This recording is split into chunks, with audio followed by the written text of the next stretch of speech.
Oke, selamat malam semuanya. Oke, ini saya harusnya udah share screen ya, nampak. Oke, sekali lagi selamat malam semuanya ya. Semoga semua dalam keadaan sehat dan baik. Mohon maaf hari ini saya nggak bisa hadir di kelas ya, karena ada urusan pribadi yang nggak bisa saya tinggal. Dan karena kita 6 SKS ya, hari ini 2 pertemuan, jadi saya buatkan video ini ya, saya buatkan presentasi ini supaya kalian tetap belajar ya. Oke. Oke, masih ingat minggu lalu ya, kita sudah pelajari investment appraisal, di mana kita sudah mengenal, relevant cash flow, ya. Jadi di situ masih ingat ya ada 3, ada initial investment, operating cash inflow, and terminal cash flow ya. Bentar. Oke, oke di sini ada kata kuncinya ya, yaitu non-DCF. Non-DCF, berarti dia tidak discounted cash flow. Jadi discounted cash flow ini DCF, ya mungkin kalian baru pertama kali dengar atau mungkin sudah pernah dengar, tapi saya yakin kalian sudah pernah melakukannya, mendiskonto kan ya. Bahasa Indonesia itu diskonto. Nah, jadi kalian pasti ingat ya, materi leasing atau materi bonds di mana kalian mempresent value-kan kan nilai daripada leasingnya itu ya atau bonds-nya itu. Nah, itulah yang disebut dengan discounted cash flow. Ya, DCF. Tapi kalau untuk yang materi ini ya, materi kedua ini dia non DCF. Jadi dia tidak menggunakan, tidak mempresent value, dia tidak mendiskontokan, tidak melakukan discounted cash flow. Oke. Jadi itu ya. Kalau kalian ada lihat urutan mengajar yang habis ini kita akan belajar yang discounted cash flow-nya. Ya, jadi yang menggunakan present value tadi. Oke. Nah, di sini ada 2 metode ya dalam non DCF ini. Satu investment appraisal non DCF ini ya. Yang pertama payback period, yang satu lagi adalah return on capital employed. Nah, payback period ini sesuai namanya ya, payback ya. Berarti kapan nih kita balik modal gitu. Jadi bahasa simpelnya balik modalnya kapan ya. Contoh kalau misalnya kita punya usaha kos-kosan tuh, ya usaha kos-kosan terus eh, kita keluar biaya untuk bangun kos-kosannya 500 juta. Terus dia bisa balik ya misalnya dalam eh, misalnya 1 bulan 25 juta, berarti kan dia bisa balik modal dalam 500 juta dibagi 25 juta berarti 20 bulan. Misalnya 25 juta sebulan. Jadi 20 bulan dia baru balik modal, dia baru payback. Itu ya. Tapi kalau return on capital employed, ya return on capital employed ini ya ini menggunakan accounting rate of return atau bahasa bahasa apa ya namanya dalam accounting itu ya, itu adalah return on investment, ROI, ya. Pasti kalian pernah dengar atau nanti pun pada saat kalian nyusun skripsi ya, semester depan itu pasti ada tuh dengar kata ROI. Ada variabel-variabel ya penelitian yang pakai ROI, return on investment. Oke. Kalau payback period kita lihatnya dari cash flow-nya ya. Tapi kalau return on capital employed ini accounting, berarti ini accounting profit-nya. Oke, nanti kita akan lihat lebih lanjut. Ini kita bisa lihat ya Bennett Company ya, medium size metal fabrikator. Jadi di sini dia ada 2 project A atau project B ya. Jadi kadang kita menggunakan investment appraisal ini kita bisa ya memutuskan apakah kita mengambil project ini atau tidak ya. Atau kita ini membandingkan 2 project nih antara project A sama B atau mungkin ada project C, 3 project mana ya. Kita cuma bisa pilih satu nih karena keterbatasan modal. Kita mau pilih yang mana ya yang paling maksimum menghasilkan keuntungan bagi kita choose that project ya. Atau bisa jadi juga ini ada project A dan project B ya. Misalnya nanti perusahaan udah menetapkan nih, perusahaan cuma mau mengambil project yang payback periodnya 2 tahun ya. Nanti kalau hasil dari project A sama project B ini payback periodnya di atas 2 tahun, maka nanti dua-duanya nggak diambil gitu. Jadi tergantung ya kalian sesuaikan dengan kebutuhan. Oke, di sini kita lihat project A investmentnya 42.000, B initial investmentnya 45.000. Di soal ini udah langsung dikasih tahu ya initial investment. Kalau di pertemuan pertama kan ya, atau soal yang kemarin kalian kerjakan atau yang saya kasih dan mungkin yang next-nya akan saya kasih juga initial investment-nya nggak langsung diketahui kayak gini. Kalian harus hitung dulu relevan cash flow-nya. Ya, di sini dia langsung kasih tahu. Sini 42, sini 45. Oke, kalian bisa lihat di sini ya. Capital budgeting, teknik capital expenditure data for Bennett Company. Jadi di sini kita udah dapat data operating cash inflow-nya ya, dana masuk itu ya untuk project A ya dengan nilai investment 42.000 tadi itu setiap tahun dia dapat 14.000. Ya 14.000. Sedangkan project B jadi tahun pertama dapat 28.000 dulu, baru tahun kedua dan seterusnya ya 12, 10, 10. Jadi kalau kita lihat di sini ya, secara payback period kita bisa hitung nih. Ini kan 42.000 nih project A ya. Nah, year 1 dia 14.000, berarti belum balik modal dong ya, baru dapat duit 14.000, biayanya modalnya 42.000 belum.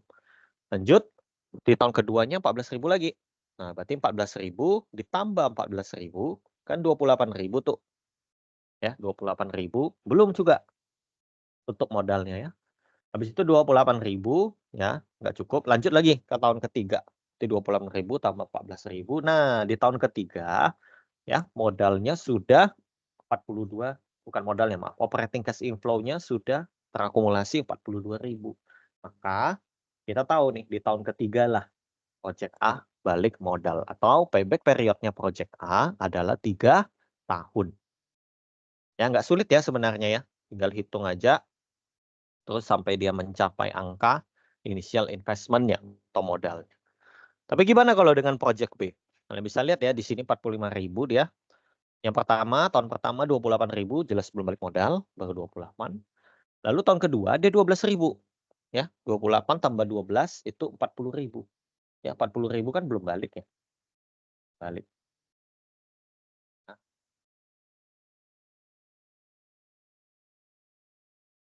Nah, 28.000 kan belum balik ya. Habis itu lanjut di tahun kedua 28 tambah 12, 40.000 belum balik. Lalu di tahun ketiga, nah di sini kan 28 tambah 12.000 kan 40.000 ya. Tambah 10.000 sudah menjadi 50.000. Nah, berarti dia sudah balik modal.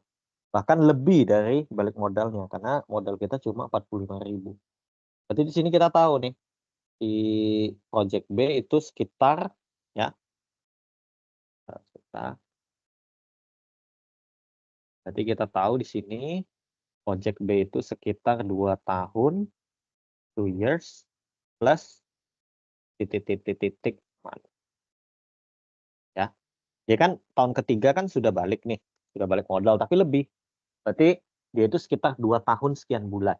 Sedangkan project A kita tadi dia tahun ketiga, akhir tahun ketiga baru balik modal. Berarti di sini kalau dengan payback period ya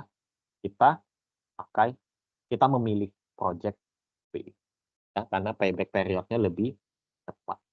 Kalau di sini kita gimana kok mau tahu dia berapa bulannya? Nah, di sini kan kita tahu nih, kita pakai proporsional juga bisa ya. Jadi misalnya ini 28 tambah 12 kan 40.000 ya. Supaya balik modal kan berarti kurang 5.000 lagi ya. Nah, di sini kan 10.000 ya.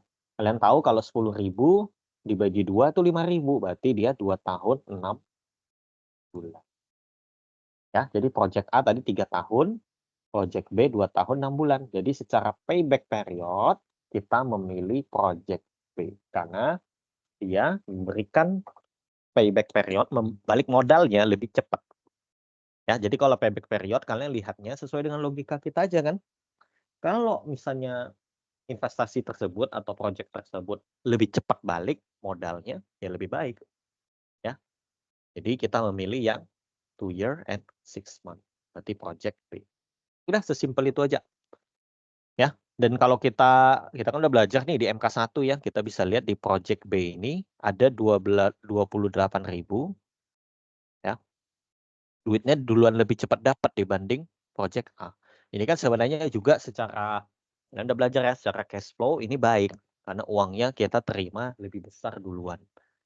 Ya, di sini nggak pakai discounted cash flow nih, ya kita tidak present value, sehingga inilah salah satu kelemahannya payback period, dia tidak pakai present value. Ini kan kalau di present value angkanya nanti beda nih, karena kan kalian tahu ya nilai 14.000 di tahun kelima itu akan beda dengan nilai 14.000 di tahun pertama.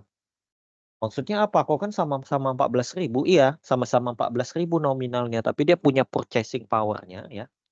Nilai realnya itu sudah berbeda.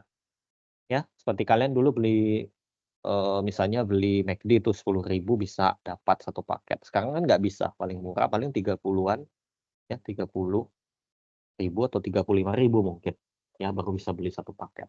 Dapat burger, dapat cola, dapat kentang gitu ya kan. Nah, di beda. Makanya kita kan tahu di sini. Nah, cuma karena ini non DCF teknik ya, untuk yang simple lah istilahnya ya, supaya mudah itu salah satunya payback ini, tidak memakai discounted cash flow. Ya, tapi kan kalian tahu ya, pasti akan lebih akurat kalau kita diskonto. Karena inflasi ada nilai, ada time value of money ya. Oke. Ini seperti yang saya jelaskan ya, ini timeline-nya kalau mau digambar. Oke. Payback period ya, yaitu simple. Ya. Simple ya. Hitung berapa lama kita akan balik modal. Oke. Maksimal. Nah, cuma di payback period ini memang agak ini ya, agak apa namanya? Agak ambigunya adalah karena setiap perusahaan atau setiap orang memiliki payback period ya, minimum payback period yang berbeda-beda. Mungkin bagi saya 2 tahun itu sudah oke balik modal. Mungkin ada orang yang lebih tahan 5 tahun balik modal nggak apa-apa. Jadi sangat determined by manajemen. Ya. Simpelnya pokoknya kalian jangan lupa payback period. Kalau hasilnya lebih kecil ya dari kita punya maksimum acceptable payback period ya, berarti oke. Kalau misalnya payback period-nya 2 tahun nih ya, tapi manajemen itu punya maksimal 1,5 tahun harus balik modal. Kalau di atas 1,5 tahun bagi mereka nggak menarik, berarti kan ini project-nya tidak diterima, gitu. Ya, jadi kayak gitu saja. Dan ingat payback period semakin kecil, semakin baik. Artinya semakin cepat kita balik modalnya. Ya, kalau udah cepat balik modal, sisanya kan berarti cuannya aja, untungnya aja. Ya, sisa bisnisnya itu, umur manfaatnya itu udah jadi tinggal keuntungannya saja. Ya. Oke, jadi ini juga nih, payback period ini bukan berarti kan ini ada banyak metode nih ya. Nanti kalian akan belajar juga yang DCF, yang discounted cash flow, tapi yang non DCF ini kan ada payback ya sama ROCE kan. Nah, jadi dua-dua dia itu nggak fanatik deh. Jadi jangan oh saya pilih payback period aja udah enggak. Ya, kalian bisa hitung pakai payback period, kalian juga bisa hitung pakai ROCE tadi. Ya, terus kalian bandingkan. Kalau mereka sejalan misalnya payback period pilih project B lebih cepat, ROCE-nya juga project B, ya udah bagus jadi kuat kan, pilihlah project B. Tapi kalau payback period project B, ROCE-nya memilih project A karena ya persennya lebih tinggi yang A, ya average annual accounting profit-nya. Nah di sini kalian harus analisis lagi, ya kalian mau pakai yang mana? Kalian lebih setuju yang mana? Project A atau B? Dan ingat tidak cuma selalu dari sisi keuangan. Ya, kan banyak sisi juga. Jadi kalau mau ngambil suatu project kan, apalagi project besar, manajemen kan pasti meeting. Ada kita, orang finance, ada departemen-departemen lain kan pasti semua masing-masing punya concern-nya. Ya, walaupun kita lebih banyak mengambil pertimbangan dari sudut keuangan. Ya. Tapi tidak selalu harus dilihat dari keuangan. Ya, pasti kalian udah paham ya dari MK1. Oke. Ini yang tadi kita jelaskan ya, major weakness-nya itu ya, subjectively determined number. Jadi sangat subjektif, bagi saya 2 tahun oke, bagi kalian 3 tahun masih oke kan itu beda. Ya. Terus tidak ada discounted cash flow tadi ya, ini penting banget ya. Kalau kamu terima uang 1 juta sekarang dengan 1 juta 10 tahun lagi kan itu udah beda banget gitu loh. Ya. Jadi harus kita discounted cash flow kan ya. Karena ada time value of money tadi. Nah, ini dia nilai waktu ya. Kalau kalian bingung, masih bingung time value of money, saya udah jelaskan panjang lebar. Ya, contohnya KPR. Ya, KPR tadi karena ada bunga, anuitas di dalamnya time value of money, makanya itu bisa bunganya itu seharga rumahnya itu sendiri nanti ya, bahkan 2 kali lipat tergantung kalian ngambil tenornya kapan, 25 tahun atau 20 tahun gitu ya. Nah, itulah time value of. Sama juga kalau kita terima uangnya lebih cepat sekarang kan lebih baik kita bisa kelola. Kita bisa kelola ya lebih maksimal. Gitu. Atau mungkin kita nggak jadi hutang bank karena kita ada duitnya sekarang kan. Jadi kan berkuranglah beban bunga kan, jadi lebih baik. Ya. Nah, di sini makanya ada yang buat discounted payback period. Nah, di sini kita nggak pelajari, tapi intinya hasil dari operating cash flow setiap ininya ya deh ya. Kan? Ini didiscountedkan dulu. Jadi ada yang namanya discounted payback period, dia discountedkan dulu di CF. Nah, boleh juga nggak ada masalah. Ya, metode itu kan selalu berkembang. Ya, ingat ya akuntansi, ya keuangan itu bukan ilmu pasti ya. Dia selalu berubah dinamis.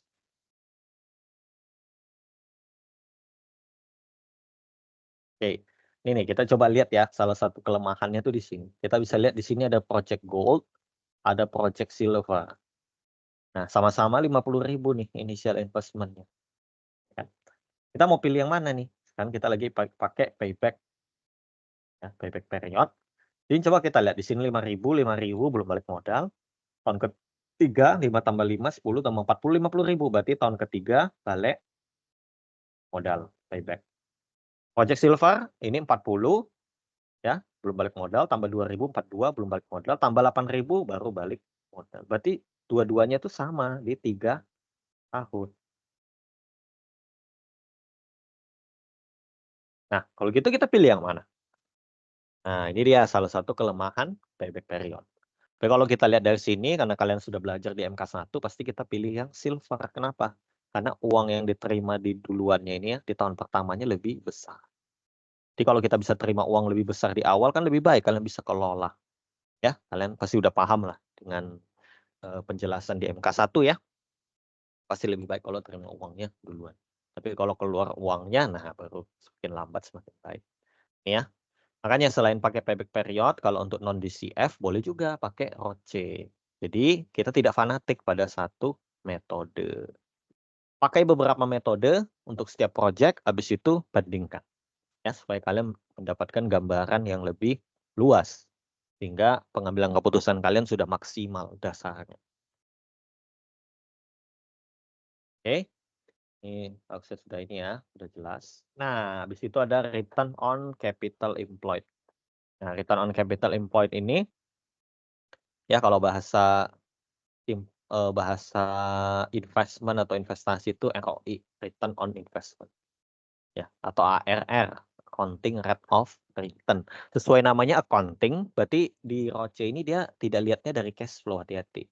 Bukan dari cash flow. Dia dari accounting profit, ya. Jadi kalian harus hati-hati ya. Nanti kan kalau buat soal kayak gini ya, kalau dijadikan study case kan kalian tetap buat itu tuh tabel cash flow. Tapi kalian bukan lihat dari penerima net cash flow-nya, tapi dari accounting profit-nya. Average annual accounting profit. Nah, sesuai namanya karena average annual accounting profit-nya pembilang, berarti dia semakin besar, semakin bagus. Ya simpel lah kalau misalnya kalian punya usaha, dia punya return itu misalnya 20%, ya. Terus ada usaha yang lain yang sejenis, return-nya 30%, kita pilih mana? Berarti yang paling besar dong, 30%. Beda sama payback period tadi. Kalau payback period tadi yang lebih cepat balik yang kita pilih. Tapi kalau ROCE, ya, ini harus sesuai logika lah, nggak sulit. Jadi semakin besar ROCE-nya, maka semakin oke, semakin baik. Ya, rumusnya average annual accounting profit dibagi initial investment atau average investment. Jadi Dia bisa pakai initial investment sebagai penyebut atau average investment, dua-duanya boleh. Ya, cuma yang agak lebih sering digunakan dan lazim adalah initial investment. Jadi kalau misalnya kalian ketemu soal ya pakai, kalau soalnya nggak minta pakai average investment ya sudah pakai initial investment saja. Ya. Average investment itu apa kok? Jadi average investment itu adalah, kalian kan masih ingat ya ada initial investment, ya kan, initial investment, PI, terus habis itu ada operating cash inflow-nya, habis itu ada terminal cash flow. Nah, jadi istilahnya average investment ini jadi dari initial investment awal ya kita tambahkan dengan pada saat akhir periode ya aset atau project itu, ya aset project itu masih bernilai berapa, kita average-kan dulu baru dibagi 2. Ya itulah disebut dengan average investment. Oke, supaya lebih mudah coba kita lihat ini contohnya. A company is trying to decide whether it should accept a project with the following detail. Berarti ini kasusnya perusahaan ini mau ambil project ini atau enggak. Ya, cuma itu aja, yes or no. Jadi di sini initial capital expenditure 100.000 berarti ya, initial investment-nya 100.000. Nah, mesin ini dia beli 5 years useful life. Oke, 5 tahun dan dia pakai MACRS ya. Oke, ingat ya yang MACRS itu ada 20% tahun pertama, baru 32% ya. Ini harusnya udah familiar lah ya, kata-kata pakai 5 tahun ya kan. Oke, the machine could be sold with a value of 5.000. Nah, ini dia. Jadi dia ini masih bisa dijual dengan harga 5.000. Jadi kalau kita mau hitung average investment berarti 100.000 tambah 5.000, 105.000 dibagi 2. Ya, kayak gitu. Kalau initial investment kan berarti 100.000. Oke, depreciation is calculated on an MACRS 5 years basis. Nah, jadi yang 5 tahun ya, ini kalian punya rate tiap tahunnya, kalian udah tahu ya, harus lihat dari tabel. Kalau kalian masih bingung, bisa cari di Google atau buka aja mata kuliah MK1 ya, di Cash Flow and Financial Planning, di situ ada tabel MACRS. Okay, the project is expected to have 30.000 after tax operating cash inflow. Jadi setiap tahun kita akan dapat 30.000. Nah, ini dia nih. Tapi ingat ini kan cash ya, cash inflow atau cash flow-nya ya. Sedangkan kalau ROCE jangan lupa dia pakai accounting ACC profit. Accounting profit itu ya profit laporan keuangan ya, di mana di dalamnya ada accrual basis ya, bukan cash basis. Coba kita lihat. Oke, berarti setiap tahun kan kita dapat 30.000 nih. Ya, tapi ingat kita bukan dari cash flow tapi dari profit. Nah, jangan lupa kalau di dalam accounting beban depresiasi harus mengurangi net profit. Sehingga setiap tahun tadi udah dapat net inflow-nya 30.000. Net inflow-nya artinya ini sudah ada revenue dikurangin expense gitu ya semua dan lain-lain, itu pokoknya 30.000 deh dapatnya setahun. Ya. Ini soalnya kan dibuat simpel. Kalau kalian ngerjain soal atau nanti soal yang saya kasih atau yang kemarin jadi tugas itu kalian tahu kan nyari 30.000-nya ini kan harus buat tabelnya dulu nih sampai jadi. Ya, ada out, ada in dan lain-lain, tax sampai dapatlah 30.000. Nah, 30.000 ini tapi untuk hitung ROCE nggak bisa dipakai, masih harus dikurangi beban depresiasi. Ya. Maka beban depresiasinya tadi ini 20.000 dapat dari mana? Jangan lupa kan MACRS-nya 5 tahun. Ya. Nilai aset kan cepet nih 100.000. Tahun pertama itu dia 20%, tahun kedua 32%, makanya 100.000 kurang 20, ini kenapa 20? Karena 20% dari 100.000. Yang tahun kedua kenapa 32.000? Karena 32%. Ya, ini sesuai dengan tabel MACRS. Ya, udah dapat semua, habis itu kita rata-ratakan. Ya. Jadi total net profit ini 10 kurang 2 tambah 11 tambah 18 tambah 18 55.000. Ya. 55.000 tadi dibagi 5 tahun ya karena dia mintanya kan average. Jangan lupa ya. Average. Ya. Average. Maka 55.000 tadi bagi 5 berarti setiap tahunnya average-nya 11.000.